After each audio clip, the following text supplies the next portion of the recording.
All right, what's up, people? So, I was wanting to talk a little bit about copyright, because I ran into another annoyance the other day.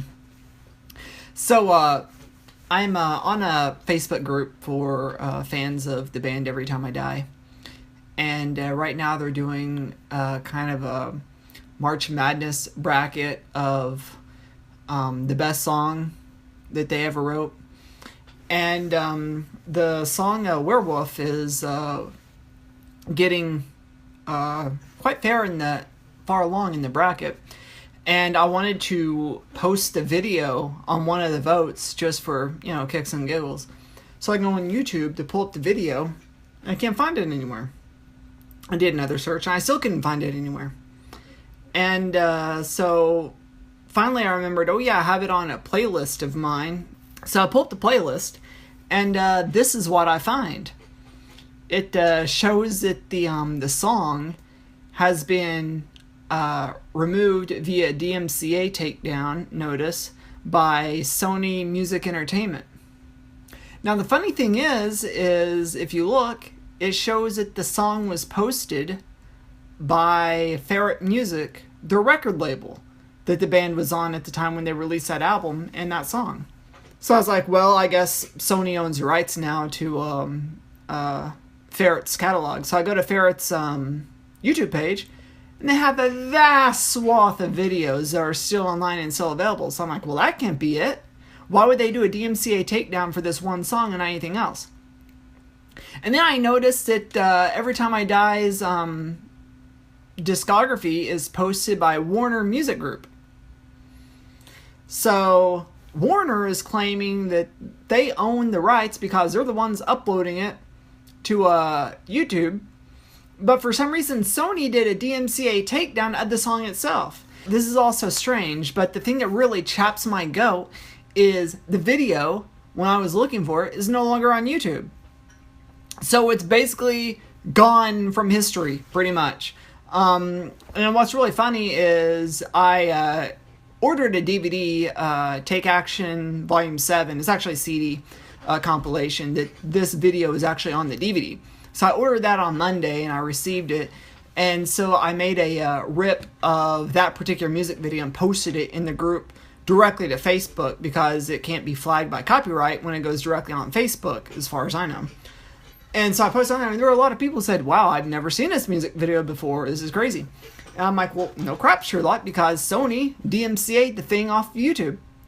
But that's what gets me thinking that the internet as a whole is a record for us to share and post information.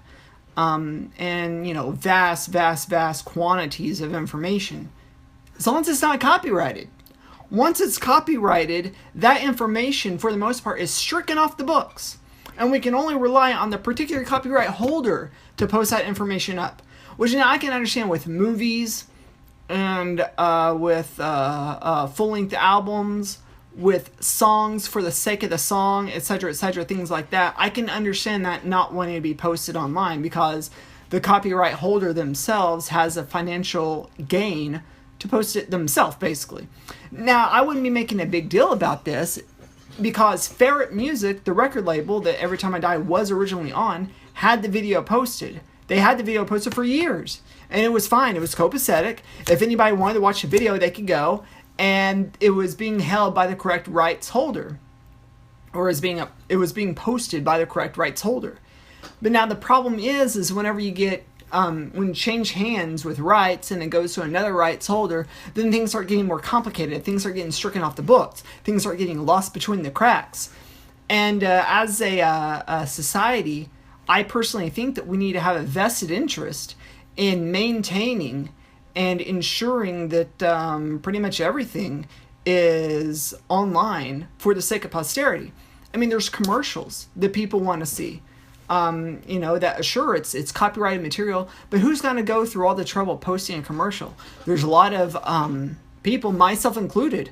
My most watched video on my channel right now is a compilation of commercials from VHS and beta tapes that I've uploaded. That's the highest watched video on my entire channel. There's a lot of people who seek out and want to watch commercials. That's copyrighted material, but nobody's taking the time to post that stuff. What about broadcast television? Like, say for instance, telethons, news broadcasts, live public access television, local broadcasting. That's all covered by copyright. But none of those rights holders have any interest whatsoever of making that stuff public. It's not that they don't want to make it public. It's just, it's such an undertaking to do it. But then you got people in basements who have boxes of VHS tapes that have that stuff, and they're dying to put it on the internet. But once they put it on the internet, somehow it gets flagged by some corporation in Timbuktu and then gets taken off YouTube because it's copyrighted. Well, the rights holder isn't doing anything with it. They're not posting it. It should be a free-for-all at that point. Now, again, I understand that there's copyright and there's money to be made when it comes to movies, music, video games, books, television shows, things like that. But then there's stuff that's not been released, won't ever be released in a commercially viable platform. That stuff should be available for people to post online. And it's really troubling. Say, for instance, the movie Savage Harvest. I've talked to, what's-his-face from Scream Factory, Shot Factory imprint, asked him if they would release Savage Harvest, Jeff. And Jeff said, more than likely, no, they won't release Savage Harvest because of rights issues, because there's like 4 or 5 Beatles songs in the movie. And it's very critical to the plot, those particular Beatles songs, because a lot of, like, the climax of the film happens while the songs are being played. And the thing is it's the talent on the screen is actually singing the Beatles songs. It's not that it's just background music. The cast is singing it. It's in a, they were locked up in a house and they were playing piano and they just start breaking out into like a Beatles medley. And so it's because of that, the movie will never ever be commercially released because the Beatles estate wants buku money for their music to be licensed out. And nobody's going to pay that type of premium to release a movie that only 100 people are going to buy. I've taken the steps and the elbow grease to make a cut of that film from various sources, and I placed that on YouTube. It's gotten thousands and thousands of views. People have thumbs upped it, commented it. A lot of people really loved it. I went to the trouble of making a DVD and all this other stuff because it's things like this. It needs to be preserved for history. The rights holders aren't doing it. And people who want to release it, the rights holders are asking so much money that it's difficult for them to do it. And then we look at music. There's some albums that are just basically been lost forever. They'll probably never be re-released in a platform. Say things were only on vinyl, back in the 70s. And the band was so forgotten that it'll never be, brought up to speed. Things like that should be preserved. And if the band or the label or whoever's not willing to preserve it, then at that point it should go into public trust to where we preserve it on our own. Same can go with video games. There's lots of video games that were being developed and they didn't make release, and people are getting dev kits. They're trying to release those. But then you got video game companies like Nintendo and Konami and other guys who are sending cease and desist notices to these people for what they're doing and telling them that they need to knock it off. It's just absolutely ridiculous. It's just, I understand that there is a need for copyright law. And I understand that there's a need for that because the people who own the rights need to make money. The problem is if they're not, if they have no intention on ever releasing that stuff to make money, then what happens? The stuff is just basically forgotten forever. And that's a problem. But I just wanted to do a video and kind of a discussion on that. Because, again, it didn't affect me personally because it wasn't my video that got taken down. But it's pretty ridiculous when the band's video gets taken down by a label when it was posted by their previous label.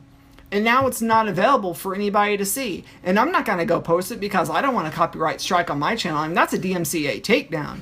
It'd be one thing if it was, this is copyrighted material notice, but no, it actually got taken off YouTube. it got removed. So that's a copyright flag. I don't want a flag on my channel, so I'm not going to post that.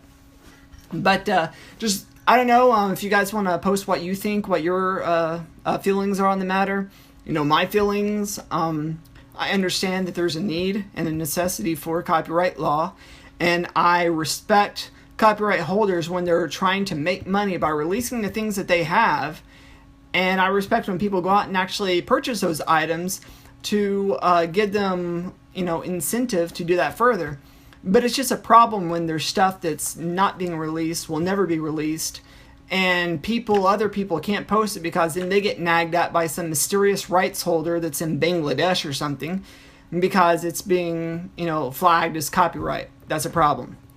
If you're going to flag it, release it. That's the thing. If you're not going to release it, then don't flag it. It's that simple. All right, well, thanks for watching and peace out.